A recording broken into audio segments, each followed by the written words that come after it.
জাহান্নামের আগুন এমন ভয়ঙ্কর আগুন, শরীরের যে কোনো জায়গায় লাগা মাত্র কলিজা পর্যন্ত ভুনা হয়ে যাবে।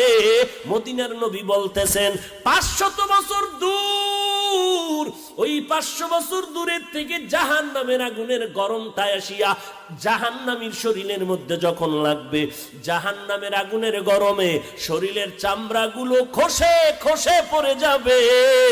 ওরে নবীর উম্মতের দল, চোখ দুইটা বন্ধ করে 1 মিনিট চিন্তা কর। একটু ওই কবরের মধ্যে যাওয়ার পর, যেখানে আপন নাই, কেউ বাতি নাই, গুনাহগার হয়ে যদি কবরে যাও, এরে বান্দা ওই মাটির চাপ সহ্য করতে পারবি?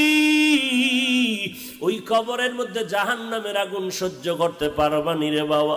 আল্লাহর কাছে ক্ষমা চাও, ও আল্লাহ আমার মতো দুর্বল আর কেউ নাই, একটা বেতের বাড়ি সহ্য করতে